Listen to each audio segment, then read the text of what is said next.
Pemirsa, seorang mahasiswi pengendara motor tewas ditabrak truk saat berteduh di bawah gapura masjid di Banyuwangi, Jawa Timur. Diduga sopir truk mengantuk.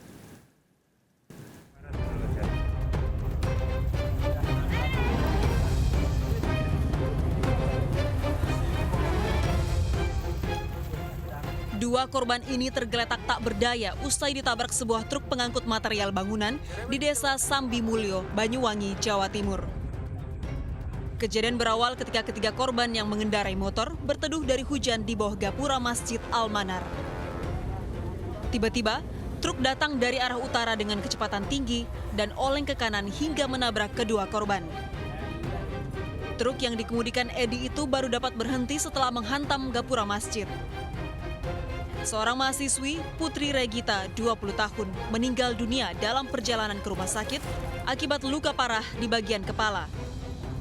Sementara seorang korban lain, Tridias, 20 tahun, terluka parah di bagian kaki. Seorang pengendara motor lainnya, Yuyun, berhasil menyelamatkan diri sebelum truk menabrak. Kecelakaan diduga akibat sang sopir yang mengantuk. Diperkirakan sesuai saksi adalah meneror untuk sopir. Untuk korban sendiri adalah waktu kejadian hujan.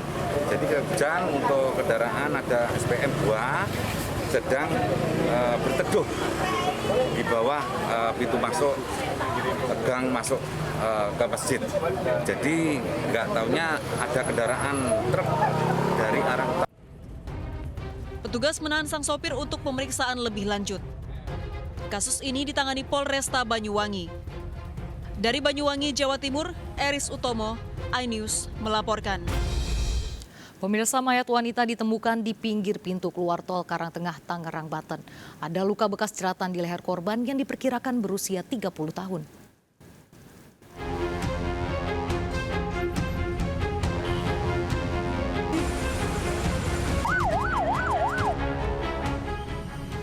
Warga dihebohkan dengan penemuan mayat wanita tanpa identitas di kawasan Green Lake City, Karangtengah, Tangerang, Banten. Jasad wanita tersebut ditemukan di tepi jalan pintu keluar tol Karangtengah yang tertutup pagar jalan. Jasad pertama kali ditemukan oleh seorang pengendara yang mencium aroma tidak sedap. Petugas yang tiba di lokasi langsung melakukan olah TKP. Wanita berusia 30 tahun ini diduga menjadi korban pembunuhan karena di bagian leher korban ditemukan luka jeratan. Info pertama dari masyarakat yaitu yang lewat, jadi kita bersama Binamas Babinsa itu cek lokasi. Ternyata dilihat ya ada satu orang mayat. Ini itu jenis kelaminnya kita dari pusat lihat kita belum berani dekat, dari jauh itu perempuan. Korban dievakuasi ke RS Tangerang, pihak kepolisian belum bisa dimintai keterangan terkait kasus ini. Dari Tangerang, Sukron, iNews melaporkan. Pemirsa, seorang pria warga Kalideres, Jakarta Barat ditemukan tewas di kamar kos di Kota Bukit Tinggi, Sumatera Barat. Korban datang ke Bukit Tinggi untuk menemui kekasihnya. Namun saat di perjalanan korban sempat dirampok.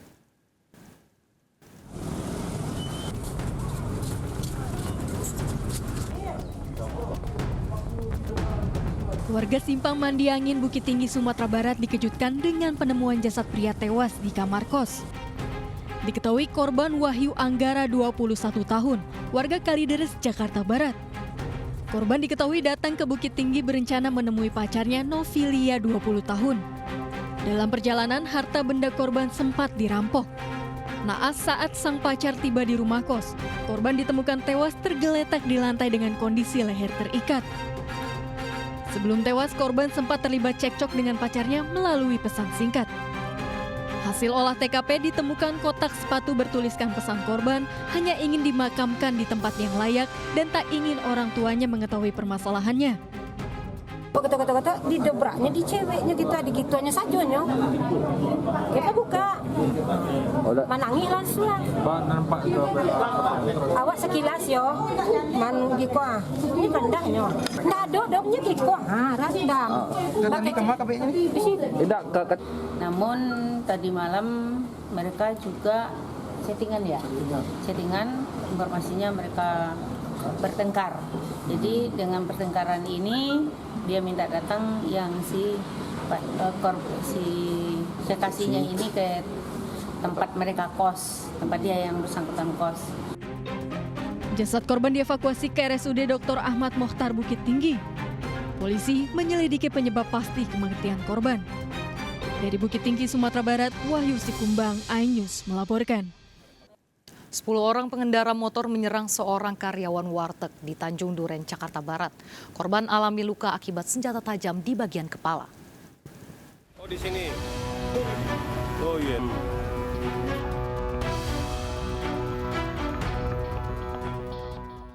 Seorang karyawan warung makan di Jalan Tanjung Duren Raya, Jakarta Barat dilarikan ke rumah sakit akibat luka senjata tajam di bagian kepala.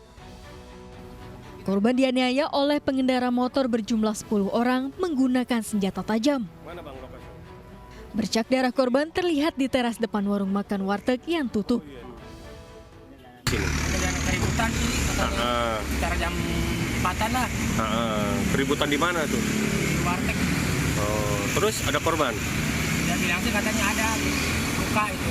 Oh, luka apa? Orang kepalanya katanya. Luka senjata atau gimana? Katanya senjata tajam. Oh. Belum diketahui pasti motif penyerangan ini. Kasus ini ditangani pihak kepolisian sektor Tanjung Duren. Dari Jakarta, Miftahul Gani, iNews melaporkan.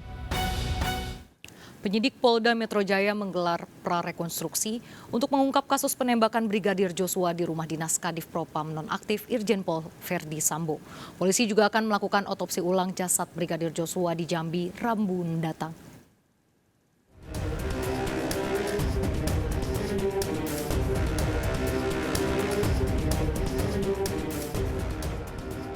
Penyidik Polda Metro Jaya menggelar prarekonstruksi kasus penembakan yang menewaskan Brigadir Joshua di rumah dinas Kadif Propam nonaktif Irjen Verdi Sambo di Duren 3, Pancoran, Jakarta Selatan. Prarekonstruksi digelar lebih dari 2 jam, dihadiri tim Bareskrim Polri, Pusat Laboratorium Forensik, serta tim Inafis Mabes Polri. Prarekonstruksi untuk mencocokkan keterangan saksi. Dengan dibentuknya tim khusus ini menunjukkan bahwa pimpinan Polri sangat concern bahwa kasus ini harus betul-betul dapat diungkap sejelas-jelasnya juga kepada publik. Tentunya ada kaidah-kaidah juga yang menurut hukum acara pidana tidak bisa diungkap secara detail ya. Karena itu nanti masuk kepada materi penyidikan. Nah, nanti penyidik yang akan menyampaikan. Namun, kuasa hukum keluarga Brigadir Joshua, Johnson Panjaitan, menyayangkan prarekonstruksi hanya dilakukan atas pelaporan istri Verdi Sambo. Sementara pelaporan keluarga Brigadir Joshua atas dugaan pembunuhan berencana belum diproses. Permohonan kami kapan dong? Prarekonstruksi, karena itu kan penting. Nah, sementara prarekonstruksinya udah duluan. Tentu ini akan nyambung kan? Karena itu kan ada 3, jadi bias ini. Jadi kayaknya bisa jadi adu rekonstruksi dan adu angle gitu kalau bahasa kalian kan. Jadi ini yang mana? Kan yang sudah dimainkan sekarang kan tembak-menembak. Dan sudah dibilang, oh jangan ngomong soal, kalau nggak ahlinya jangan ngomong dong soal luka apa sih. Kan udah ngerti kan maksudnya.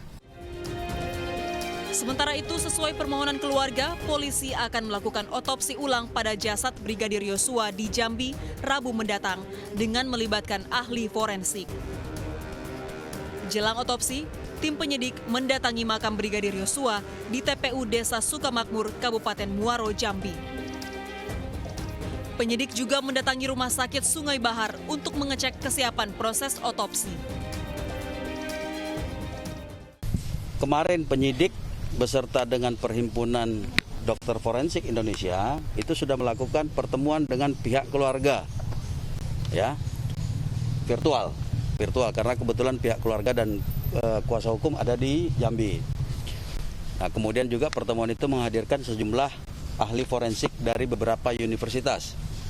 Nah, kemudian hasil pertemuan tadi beberapa hal disampaikan oleh ahli-ahli forensik, dan kemudian sepakat untuk dilakukan ekshumasi di hari Rabu di Jambi.